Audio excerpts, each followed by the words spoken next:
The Root of Inflation, written by Rushdoony. We move on to chapter 5, which talks about shortages. In here, he brings up a good example about living in the world God made us to live in with shortages.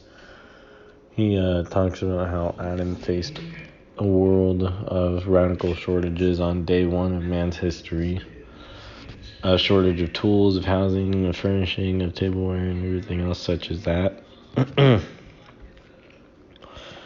He then talks about disasters faced the world of the 19th century with its radical dependency on whale oil until oil was first discovered and brought out of the earth. After this, he then gets into later on in his chapter about costs us money. Talks about how costs us money is state money, capital money, and it leads to state-ordained projects and state-controlled economics. He talks about how this is not only a national but an international fact of economic life.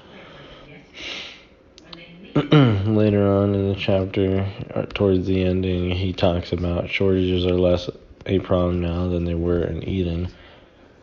The problem is man, and man is a sinner. He dreams of being God, of creating out of nothing, so that he can have something for nothing.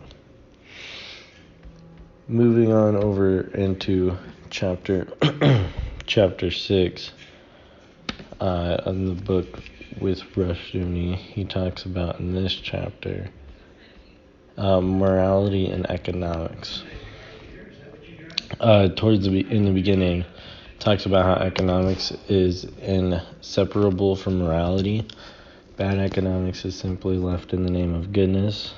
He talks later, or in the middle of it, toward the middle, he talks about how Adam had moral economic decisions at every turn, to work hard or to perform minimal work, to act as God's steward in the garden, or to treat it as a personal wealth to be used at will.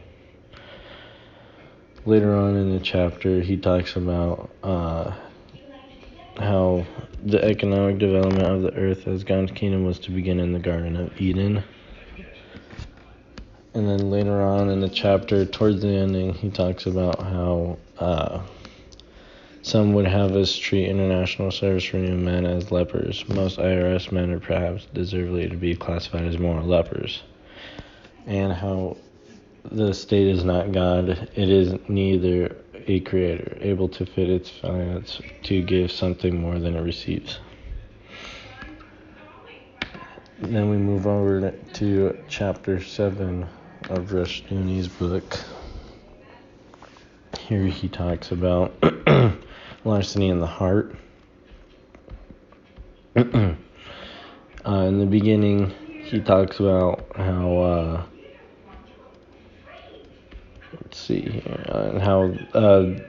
behind the increase in money supply is, as we have seen, planned larceny by the state and the citizenry. The voters for inflation to succeed, freemen told and held its people. Later on during the paragraph, he then talks about how many sociologists and social scientists and envy becomes then a fertile and justified cause of vandalism, rioting, and crime. And then later on, he gets into how all temper in approaching Eve played on the difference between God and man as evil. Moving over into chapter 8 of the Rushdoony book. In this chapter, it talks about inflation and the love of money. Over here, he talks about in the chapter, the Bible does not say that wealth leads to sin. Rather, man's sinful heart uses wealth at times to increase the scope of its sin. The love of money and not other forms of wealth. The love of large farms and love. We miss the point. We miss a basic fact of Scripture by all this. The love of money is essentially a love of irresponsibility, and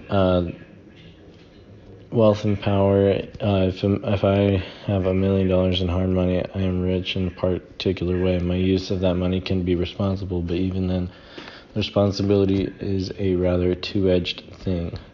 It's talking about how the money is a responsible thing.